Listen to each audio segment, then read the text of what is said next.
Dzina la Atate ndi la Mwana ndi la Mzimu Woyera. Amen. Ambuye tsekulani milomo yanga, ndipo ndidzatamanda dzina lanu. Ulemu ukhale kwa Atate ndi kwa Mwana ndi kwa Mzimu Woyera, monga panali poyamba, tsopano ndi masiku onse, ndi pa nthawi zosatha. Amen. Tsopano kunja kwacha, monga kuwala koyamba, mbalame yakummawa yalira monga mbalame yoyamba. Tamandani kamba kakuyimba, tamandani kamba kammawawo, tamandani kamba kammawawo, tamandani kamba ka zonse zobwera mwatsopano kuchokera kumawu. Yokoma ndi mvula yogwa mwatsopano, mowunikiridwa ndi dzuwa lakumwamba, monga mame oyamba ogwera pa udzu woyamba. Titamande kukoma kwa munda wonyowa, wobwera mwathunthu pamene payenda mapazi ake. Kwanga ndi kuwala kwa dzuwa, wanga ndi mmawa, zochokera mkuwala kumodzi. Edeni adaona zikuchitika, tamandani ndi chimwemwe, tamandani mmawa uliwonse. Mulungu alenganso mwatsopano, tsiku latsopano. Chilimbi 1. Inu chauta, mkuwala kwanu timaona kuwala komwe. Uchimo umalankhula mtima wa munthu wosamvera Mulungu. Alibe mantha ndi Mulungu m'maganizo mwake, amadzinyenga m'maganizo mwake, kotero kuti tchimo lake sangathe kulizindikira ndi kudana nalo. Mawu apakamwa pake ndi oyipa ndi onyenga, sachita za nzeru kapena zabwino. Amaganiza za chiwembu akamagona usiku, amayenda pa njira imene sili yabwino, sapewa zoyipa. Inu chauta, chikondi chanu chosasinthika chimafika mpaka kumwamba, kukhulupirika kwanu kumafika mpaka kumitambo. Kulungama kwanu kumaonekera ngati mapiri atali, kuweruza kwanu nkozama ngati nyanja yakuya. Inu chauta, mumasamalira anthu ndi nyama zomwe. Chikondi chanu chosasinthika ndi cha mtengo wapatali, n'chifukwa chake anthu anu amathawira m'munsi mwa mapiko anu. Mumawadyetsa zonona m'nyumba mwanu, ndipo mumawamwetsa madzi a mumtsinje wa madalitso anu. Kwa inu kuli kasupe wa moyodi, kuwala kwanu ifenso timaona kuwala. Musaleke kuwakonda ndi chikondi chanu chosasinthika anthu okudziwani. Pitirizani kuwachitira zokoma anthu olungama mtima. Musalole kuti mapazi a anthu odzikuza andipondereze, ndipo kuti manja a anthu oyipa andipirikitse. Onani, ochita zoyipa ali ngundangunda. Inu mwawagwetsa pansi ndipo sangathe kudzuka. Ulemu ukhale kwa Atate ndi kwa Mwana ndi kwa Mzimu Woyera, monga panali poyamba, tsopano ndi masiku onse, ndi pa nthawi zosatha. Amen. Inu chauta, mkuwala kwanu timaona kuwala komwe. Chilimbi 2. Inu chauta, ndinu akulu ndiponso aulemerero koposa, timadodoma poona mphamvu zanu. Muyimbireni Mulungu wanga nyimbo ndi ting'oma. Ayimbireni Ambuye anga ndi ziwaya za malipenga. Muyimbireni nyimbo yotamanda, mutamande dzina lake ndi kumalitchula mopemba. Mulungu ndiye Ambuye wothetsa nkhondo zonse. Wandipulumutsa kwa adani anga, wandibwezera mzithando zake pakati pa anthu ake. Ndimuyimbira nyimbo iyi yatsopano. Inu Ambuye ndinu akulu ndi olemekezeka, mphamvu zodabwitsa ndi zosagonjetseka. Dziko lonse lapansi likutumikireni, chifukwa inu mudalankhula ndipo zonse zidalengedwa. Mudatumiza mzimu wanu ndipo udalenga zonse. Palibe ndi mmodzi yemwe amene angathe kukana lamulo lanu. Mapiri ndi nyanja zimagwedezeka, matanthwe amasungunuka ngati sera pamaso panu. Koma amene amakuopani mumawachitira chifundo. Ulemu ukhale kwa Atate ndi kwa Mwana ndi kwa Mzimu Woyera, monga panali poyamba, tsopano ndi masiku onse, ndi pa nthawi zosatha. Amen. Inu chauta, ndinu akulu ndiponso aulemerero koposa, timadodoma poona mphamvu zanu. Chilimbi 3. Kondwani pamaso pa chauta poyimba nyimbo zomutamanda.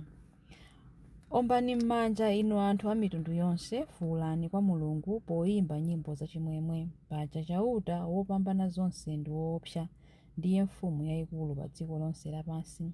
Iye adatigonjetsera anthu ambirimbiri, mitundu ina ya anthu adayiyika pansi pa ulamuliro wathu. adatisankhulira dzikoli kuti likhale cholowa chathu. Adatipatsa ife anthu a Yakobe dziko lokomali popeza amatikonda. Mulungu wakwera, anthu akumufuwulira. Chauta wakwera, akumuyimbira lipenga. Imbani nyimbo zotamanda Mulungu, imbani nyimbo zotamanda. Imbani nyimbo zotamanda mfumu yathu, imbani nyimbo zotamanda.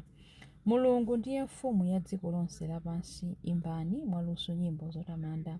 Mulungu amalamulira mitundu ya anthu. Mulungu amakhala pa mpando wake woyera wachifumu.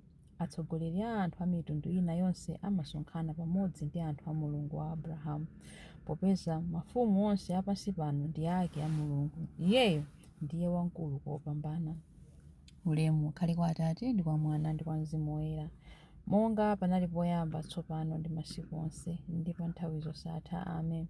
Kondwani pamaso pa chauta poyimba nyimbo zomutamanda.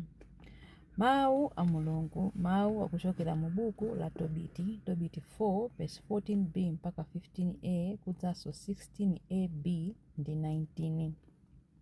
Mwana wanga, uzigwira mwanzeru ntchito zako zonse, ndipo makhalidwe ako onse akhale abwino pa moyo wako wonse. Usamachitire anzako zomwe iwe umadana nazo. Anjala uwapatse chakudya, ndipo ausiwa uwapatse zovala. Ngati zinthu zikuchulukira, uthandize osauka. Pa zonse uziyamika Ambuye Mulungu. Uziwapemphera kuti njira zako zikhale zolungama, ndiponso kuti zonse zimene uzilinga ndi kuzichita zidzakupindulire. Mawu a Ambuye. Tithokoze Mulungu. Chiyankho: Ambuye, pathanitsani mtima wanga malinga ndi kufuna kwanu. Ambuye, pathanitsani mtima wanga malinga ndi kufuna kwanu. Fulumizitsani mayendedwe anga pa njira yanu malinga ndi kufuna kwanu. Ulemu ukhale kwa Atate ndi kwa Mwana ndi kwa Mzimu Woyera. Ambuye, pathanitsani mtima wanga malinga ndi kufuna kwanu. Chilimbi cha nyimbo ya Zakariya. Mutionetse chisoni chanu Ambuye, ndipo mukumbukire pangano chanu choyera. Adalitsike Ambuye Mulungu wa Israeli, wadzayendera anthu ake ndi kuwawombola. Owatiukitsira ife mpulumutsi wamphamvu, nyumba ya Davide mtumiki wake, monga adalonjezera ndi milomo ya anthu oyera, iwo amene adali aneneri pa nthawi yakale. Mpulumutsi amene adzatimasula ife kwa adani athu, ku manja a onse amene amadana nafe. Choncho chikondi chake pa makolo athu chakwaniritsidwa, ndiponso pangano chake choyera chakumbukiridwa.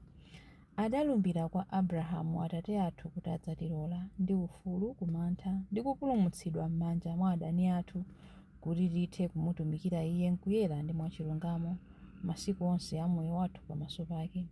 Kwa iwe mwana wang'ono udzayitanidwa mneneri wa Mulungu wamwambamwamba. Udzapita mtsogolo mwa Ambuye kuti ukakonze njira zake iye asanabwere, kuti akadziwitse anthu ake za chipulumutso chawo kudzera mchikhululukiro cha machimo awo onse.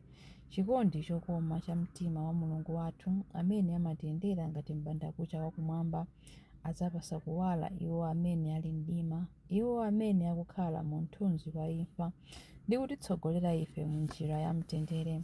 Ulemu ukhale kwa Atate ndi kwa Mwana ndi kwa Mzimu Woyera, monga panali poyamba, tsopano ndi masiku onse ndi pa nthawi zosatha. Amen. Mutionetse chisoni chanu Ambuye, ndipo mukumbukire pangano chanu choyera. Mapemphero. Tiyeni tithokoze Yesu Khristu mosalekeza, chifukwa amatiyeretsa ndi kutitchula abale ndi alongo ake. Ambuye, tithandizeni kukula mkuyera. Ndi kuzipereka kwathu kotheratu, tikupereka chiyambi cha tsikuli ku ulemerero wa kuuka kwanu kwa akufa, kuti tsiku lonse lathunthu likhale lokusangalatsani kudzera mu ntchito zathu zoyera. Ambuye, tithandizeni kukula mkuyera. Ngati chizindikiro cha chikondi chanu, tsiku lililonse mumalipanga mwatsopano, kuti ife tizikhala ndi moyo wabwino ndiponso wosangalala. Tsiku lililonse muzitisandutsa anthu atsopano chifukwa cha ulemu wanu. Ambuye, tithandizeni kukula mkuyera. Tiphunzitseni lero kuzindikira kupezeka kwanu mwa munthu wina aliyense, makamaka mwa anthu osauka komanso amene akulira misonzi. Ambuye, tithandizeni kukula mkuyera. Lolani kuti lero tithe kukhala mwamtendere ndi wina aliyense, tisabwenzere choyipa kwa choyipa. Ambuye tithandizeni kukula mkuyera.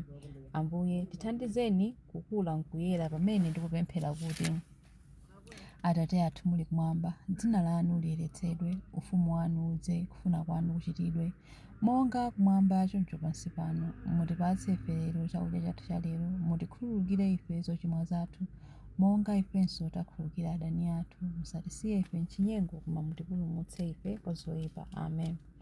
Tipemphere. Mulungu mpulumutsi wathu, mverani pemphero lathu la mmawa. Tithandizeni kutsatira kuwala ndi kukhala mchoona. Mwa inu tinabadwanso kachiwiri monga ana akuwala, tithe kukhala mboni zanu pamaso pa dziko lonse. Tikupempha izi kudzera mwa Ambuye athu Yesu Khristu mwana wanu, amene ali ndi moyo ndi ufumu limodzi nanu ndi Mzimu Woyera, Mulungu tsopano ndi pa nthawi zosatha. Amen. Ambuye atidalitse, atiteteze ife ku zoyipa zonse ndi kutifikitsa ku moyo wosatha. Amen. Dzina la Atate ndi la Mwana ndi la Mzimu Woyera. Amen.